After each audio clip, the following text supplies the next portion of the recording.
nossos lindões, Croiser aqui, e no vídeo de hoje vou falar sobre Inventando Anna, que é a nova minissérie da Netflix que estreou nessa sexta-feira, dia 11. E olha, é uma série que surpreende bastante, tem alguns pontos a destacar, mas é uma minissérie que é ficcional, ela não é documental, apesar de ser baseada em fatos. A minissérie é feita pela Shonda Rhimes, que também já fez Grey's Anatomy e faz Bridgerton da Netflix. E aí, gente, nesse vídeo eu vou dar informações externas, né, sobre o caso, sobre textos, né, inclusive que a própria Anna escreveu depois de ser solta. Enfim, vai ser um vídeo bem completinho e obviamente vou falar abertamente sobre esse caso. Então, se você não assistiu a série, considere que vão ter spoilers, mas spoilers assim sobre o caso, como é um caso público aberto aí, não sei até que ponto seria spoiler, mas enfim, já vou deixar vocês avisados para caso alguém não queira realmente saber das informações antes de assistir a minissérie. E aqui nesse vídeo eu vou falar de tudo. Mas antes, não esquece de se inscrever no canal e clicar no sininho para receber notificação para quando tiver um vídeo novo, que eu sempre trago as novidades dos filmes e das séries aqui para vocês o quanto antes vocês sabem. Nessa minissérie, a gente acompanha uma investigação jornalística sobre o caso da Anna Delving, que na realidade se chamava Anna Sorokin, que acabou enganando a elite de Nova York, que ela era uma herdeira alemã, e no final das contas ela acabou dando vários golpes na elite, inclusive em grandes bancos e na galera de Wall Street. Enfim, mexeu com todo mundo e na minissérie a gente acompanha nessa jornalista querendo saber mais sobre essa história, escrevendo a sua matéria. Isso é muito importante falar porque tem a ver com a narrativa da série, como a gente acompanha a série, que é tudo na descoberta da perspectiva da jornalista conforme ela vai descobrindo. Então a gente até vê que algumas lacunas lá na frente, elas acabam sendo respondidas, né? Então eu até falo que ao longo da série eu fiquei com várias dúvidas e isso é interessante também porque é o que te segura pra ver o desfecho final, mas eu sinto também que algumas lacunas ficaram sem preencher, que eu só fui entender melhor realmente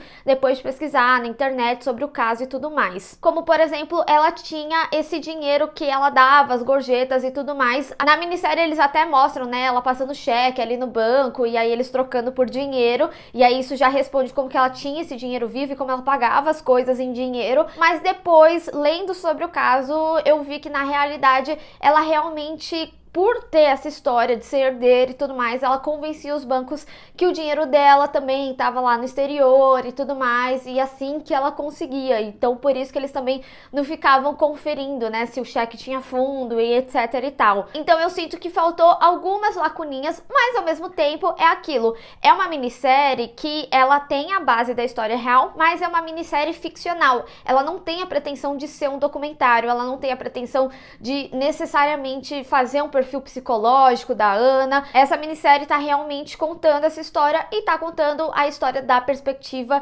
da jornalista que vem aqui com o alter ego de Vivian. Mas na realidade essa jornalista, ela é muito conhecida, é baseado no artigo da Anna Pressler, escrito por The Cut, que escreveu o artigo How Anna Delving Tricked New York's Party People, que em tradução livre seria, né, como a Anna Delving enganou os badalados de Nova York. E, gente, essa jornalista, ela tem um nome conhecido por filmes e séries, porque foi ela quem também escreveu o artigo sobre as golpistas, que veio o título em inglês Hustlers, né, que tinha até a J.Lo no filme. Eu falei desse filme no canal na época, e é interessante ter essa informação, porque você acaba vendo, né, que a própria jornalista, ela tem talvez uma curiosidade, vamos colocar dessa forma, a escrever sobre golpes de mulheres, né, mas justamente por isso, eu digo pra vocês que eu senti, pelo menos que na série, deu uma romantizada, vamos colocar assim no caso. E é interessante falar isso porque eu cheguei a ver uma entrevista da própria atriz que interpretou a Vivian, né, que no caso seria a Jessica Presley, falando pra Entertainment Tonight que a Jessica realmente ela tinha uma relação maternal ali com a Anna. E eu também cheguei a ler o texto original do qual a minissérie foi baseada, né, eu vou deixar o link aqui na descrição, e de fato a gente vê que ela é muito descritiva, né, ela escreve quase como uma novela, E por que eu tô falando tudo isso? Porque quando a gente tem todo esse entendimento, a gente também consegue entender por que a série direcionou dessa forma. E eu falo sobre essa romantização porque eu entendo como a Ana era muito persuasiva com as pessoas e também entendo como elas também construíram essa relação. E eu acho que a Ana também, ela teve muita sorte de trabalhar com pessoas empáticas, pelo menos pelo que eu vejo do caso, pelo que eu vejo da minissérie, porque o próprio advogado e a própria jornalista, né, eles fizeram quase que esse papel que ela não tinha dos pais e zero julgamento aos pais também, né? E o mais interessante que eu acho sobre essa minissérie é que a gente consegue compreender todos os lados dessa história. Por exemplo, quando a gente tem logo ali no início, né, a Nef falando com a Rachel sobre o caso, né, sobre a Ana tá presa e tudo mais, e a Rachel simplesmente foge, né, da conversa e tudo mais, e a Nef fala, enquanto a Ana tava pagando as coisas pra você, ela era sua amiga e tudo mais.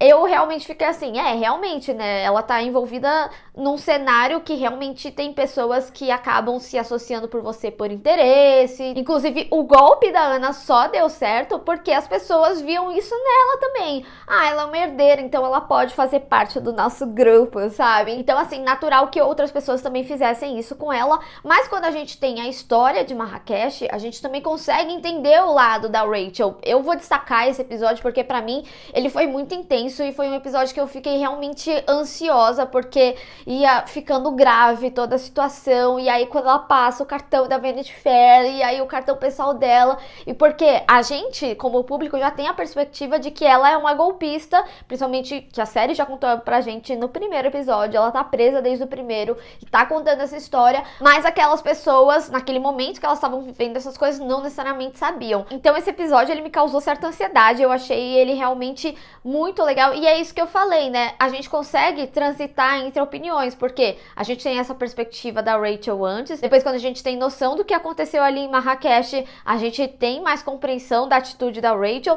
mas ao mesmo tempo ali no julgamento também, você pode ir para um lado, para o outro, de que ela se beneficiou ou se beneficiou, mas ainda assim é uma vítima da Ana. Enfim, eu acho isso muito legal e acho muito legal como tudo vai se caminhando pra gente entender essa história, entender esses personagens, e eu gostei muito que cada personagem foi contando a sua história de envolvimento com a Ana em um episódio. Alguns vão retornando, né? A Personal e a Rachel, elas dividem ali 2 episódios, basicamente, para contar a história, até porque a Personal acaba contando muito mais, né? Porque a gente só tem a perspectiva da Rachel quando sai o artigo na Vanity Fair, mas a Nef, ela é uma figura mais presente, inclusive presente na vida real até hoje da Ana. Mas ainda assim, eu fico com uma sensação de que algumas pessoas não entenderam a gravidade do que ela fez, mas, assim, gente, também devo dizer aqui, é bem interessante a forma como ela enganou as pessoas e como ela enganou, tipo, pessoas de Wall Street, como o próprio advogado fala, né? São pessoas que têm total conhecimento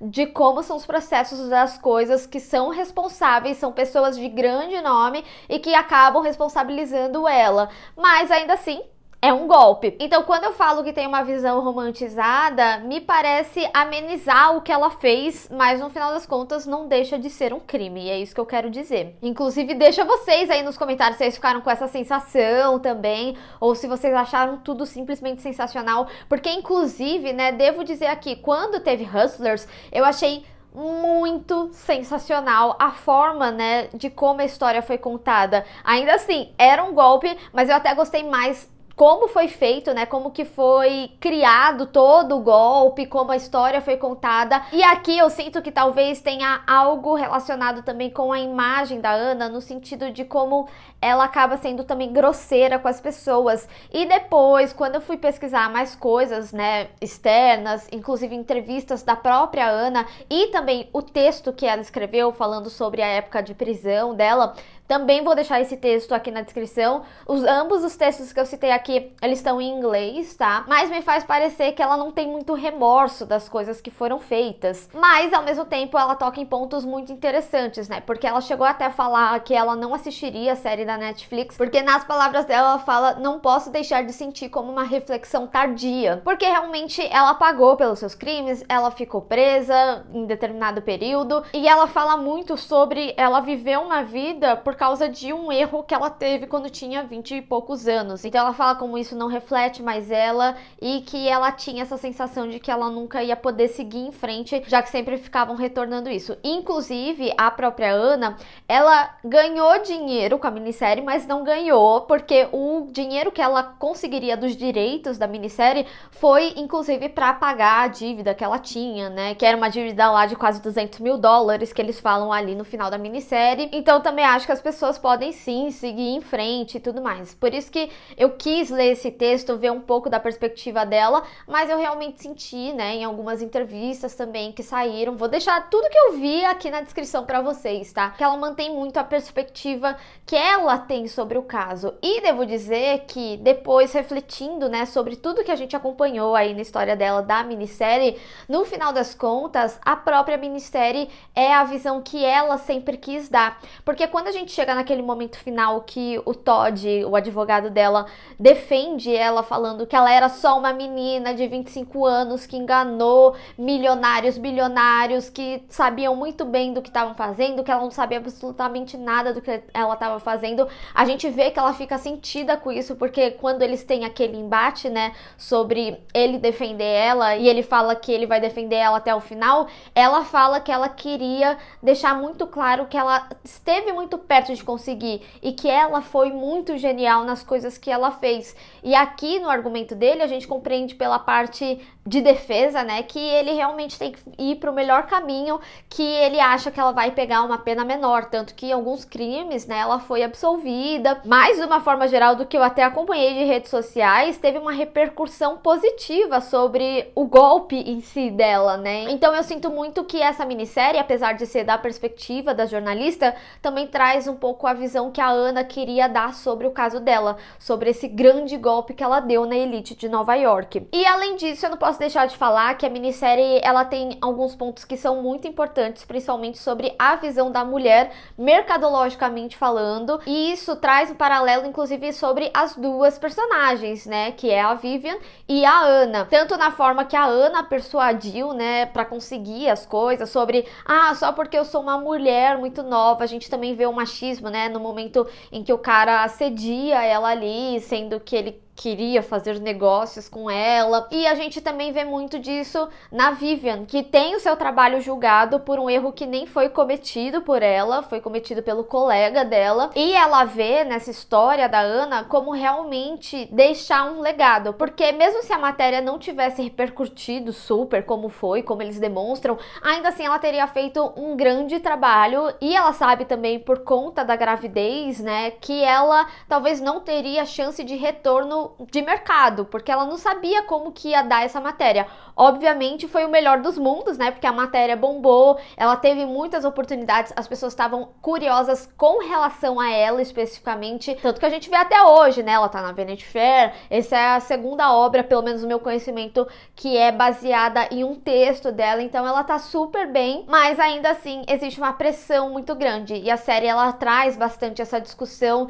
em vários momentos. Inclusive, né, se a gente for ver, as pessoas, de uma forma geral, que ela negocia para fazer a fundação dela, de uma forma geral, são homens. Então a gente fala muito de um mercado também que tem muitos homens poderosos. Eu acho que a minissérie consegue colocar isso muito bem impresso aqui na narrativa, fazendo um paralelo com toda essa história, que inclusive é até um caminho um pouco parecido que As Golpistas fez no filme. Inclusive, gente, assistam esse filme, eu amei. E por último, mais ou menos importante, a série também denuncia, né, como as pessoas se deixam enganar por aparências, que acaba inclusive fazendo paralelo da Ana com a gente, mas a gente vê como é algo sistemático. E toda essa questão de aparência a gente vê até mesmo no julgamento, né, o que virou um fashion show e o que isso gerou nas redes sociais. E por isso eu retorno até a dizer, né, as pessoas confiaram na Ana simplesmente porque viam que ela tinha roupas de luxo, que ela dava boas gorjetas, que ela gastava sei lá quanto em loja. Isso é muito a vitrine de quem a Ana Ana é e ver, né, especialistas sendo enganados justamente por essa questão, a gente vê também como todo esse cenário é muito deslumbrante de uma forma geral. Quando a gente tem a perspectiva da infância dela, né, a gente vê que ela estudou muito Vogue, e aí a gente começa a entender por que ela tinha uma visão boa sobre moda, sobre artes. Ela realmente estudou a vida inteira, basicamente, para esse momento, se for considerar. Mas a gente também vê, principalmente pela infância dela, como ela queria ter uma oportunidade. Então eu até fico refletindo se ela tivesse conseguido, né, a fundação, se ela continuaria dando os golpes ou se por ela ter a oportunidade da vida dela, ela pagaria suas dívidas, porque inclusive a gente vê ela pagando, não todo mundo, né, a gente vê ela pagando, por exemplo, a Nef. Então será que se ela tivesse conseguido a fundação, ela teria pago a Rachel? Enfim, fica aí o questionamento. Mas é aquilo que eu falei, não deixa de ser um crime o que ela fez realmente, mas ela também respondeu, né, por suas ações aí. Agora, uma coisa que eu preciso dizer, gente, sobre essa minissérie é que é simplesmente espetacular o trabalho de produção também das atrizes. Primeiro, devemos falar principalmente sobre Julia Garner. Eu acho essa atriz incrível, ela é incrível em Ozark e aqui ela realmente está muito bem. Acho que ela consegue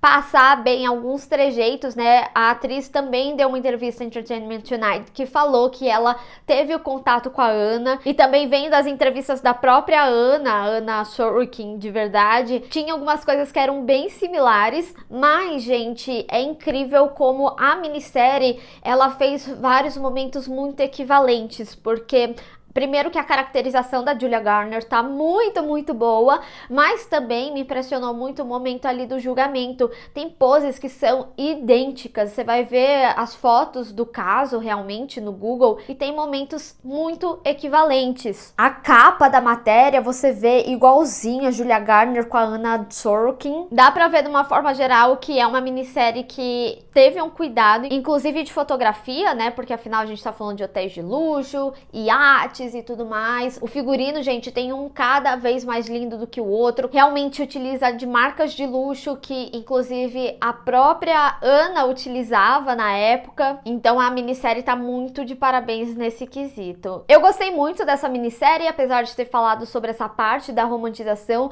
Eu gostei muito da forma narrativa que eles trabalharam, de trazer a perspectiva de cada um dos personagens e ir preenchendo essa história, da gente entender a história conforme a própria jornalista também estava entendendo, e também de contrapor, né, esses momentos de a história sendo narrada no presente e a gente vê o que aconteceu no passado, as situações em si mesmo. Então eu gostei muito. Acho que pode ser uma minissérie que a Netflix tente ir pra M, sim, principalmente por questão de figurino, a Julia Garner, se ela não for por Ozark, né, também. Talvez uma tentativa equivalente ao que foi o Gambito da Rainha.